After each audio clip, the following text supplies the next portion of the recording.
is really great for us to do this and keep us in shape. Not because we're not in shape playing in the Boston Symphony, we are in really good shape, but it's very challenging, the repertoire of the cello quartet, so we could become in a better shape.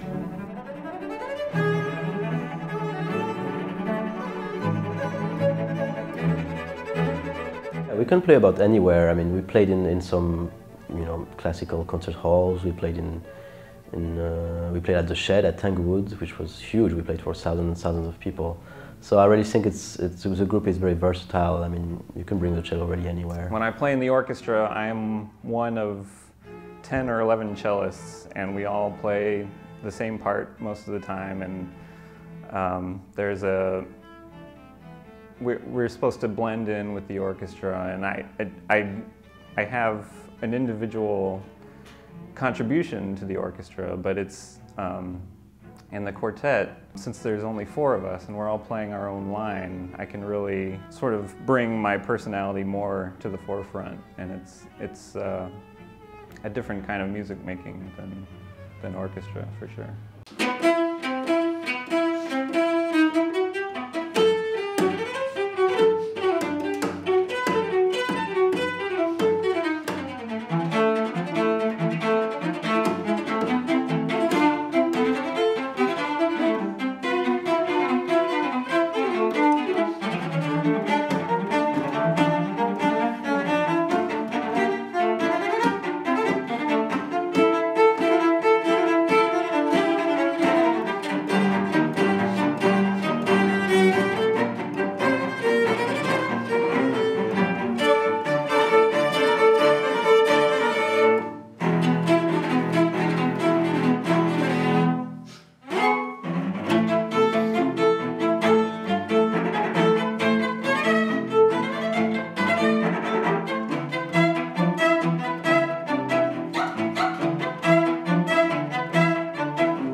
began to play the cello when I was 5, after playing the violin for 1 year. My parents very much encouraged me to continue, and so I pursued my studies for quite a few years in my hometown of Nice. Then had a a short stop in Paris and came to the United States, Boston more precisely, to study. And in 2008, I became a member of the Boston Symphony Orchestra. Well, I started to play the cello when I was about 8 years old, probably inspired by my brother, who was also a cellist. And I was born in Strasbourg in France, and then came over to the States in 2008, not 2005, sorry, after studies in Paris. I studied at New England Conservatory, and then after 3 years, I got my job in the Boston Symphony. I began playing the cello at the age of 7 in my hometown of Corvallis, Oregon. My parents were the main driving force for that. They encouraged me to play music. I started with piano and then switched to cello when I was 7. I played all through schooling. I went to school at the Cleveland Institute of Music for my undergraduate work, and then I later got a master's at the Mannes College of Music in New York. I played professionally after that in the Louisville Orchestra for 2 years. After that, I moved back home to Oregon for another 5 years, where I played in the Oregon Symphony, and finally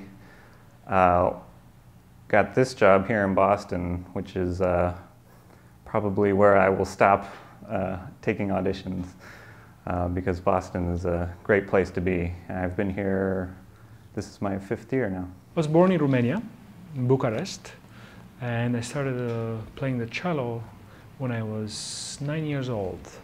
Previously I played piano and violin. I started piano when I was 4.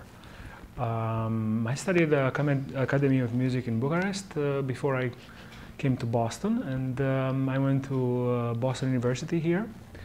And after that, in 2001, I won a position in the Boston Symphony in the cello section. Well, we all met as members of the Boston Symphony, obviously. And one day Blaise came up to us and he just asked us if we wanted to read through some cello quartets. And this is how it all began. So actually, I was in their committee when they auditioned for this orchestra, and they were fantastic, of course. And one day Blaise came after they all three got tenure. They obviously didn't want to do it before that. They were scared of me, so they asked me later if we wanted to read some cello quartets, and I said, wow, that's an amazing idea. I've always wanted to play in a cello quartet. We started reading, and then I was scared of them because they were so good. When some people hear, we started a group on the side, they think I'm crazy because the BSO takes so much time already. But I think we all have the passion for playing with each other and showcasing the possibilities of the cello. And really, I think every time we rehearse, we just have such a good time, so why not doing it?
really wanted the CD to be a representation of what it's like to come to one of our concerts. And what we like to do is just have a real variety of stuff. We generally start out with mostly classical music, and then we sort of gradually loosen up a bit as the concert goes along. We add some jazz and tango and some other comedic elements and more popular music, and it's a nice way to finish up the program and get everybody in a good mood.